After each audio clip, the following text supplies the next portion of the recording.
नमस्कार. सोलापूर जिल्ह्यातील सांगोला तालुक्यातून एक धक्कादायक बातमी समोर येत आहे. भावाच्या त्रासाला कंटाळून वृद्ध सख्या भावाने केली आत्महत्या. आरोपी भाऊ फरार. आरोपीच्या शोधासाठी 2 पोलीस पथके रवाना.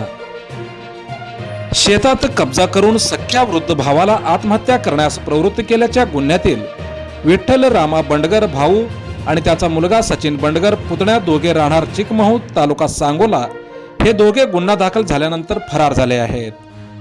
या दोन्ही आरोपींचा शोध घेण्यासाठी सांगोला पोलिसांनी 2 पथके नेमली आहेत. गळफासाची ही घटना चिकमहूद तालुका सांगोला येथे शुक्रवारी सकाळच्या सुमारास घडली होती.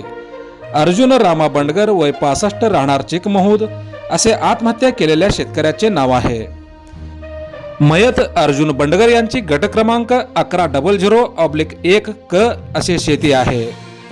त्यांच्या शेतातील अर्धा एकर जमिनीतील त्यांचा भाऊ विठ्ठल बंडगर हा गेल्या 4 वर्षापासून अतिक्रमण करून जबरदस्तीने शेती करत होता. गावातील प्रतिष्ठित लोकांनी सांगून देखील विठ्ठल आणि त्याचा मुलगा सचिन हे दोघे ऐकत नव्हते आणि मयत अर्जुन आणि त्यांच्या मुलांना नेहमी सतत मारहाण करत होते. सदर भावाच्या आणि त्याच्या मुलाच्या त्रासाला कंटाळून अर्जुन बंडगर यांनी शुक्रवारी सकाळच्या सुमारास आंब्याच्या झाडाला दोरीने गळफास घेऊन आत्महत्या केली होती. मृत्यूपूर्वी त्यांनी सख्खा भाऊ आणि पुतण्याच्या त्रासाला कंटाळून आत्महत्या करीत असल्याचे त्यांनी चिठ्ठीत नमूद केले होते. पोलिसांनी दोघांविरुद्ध गुन्हा दाखल केला आहे.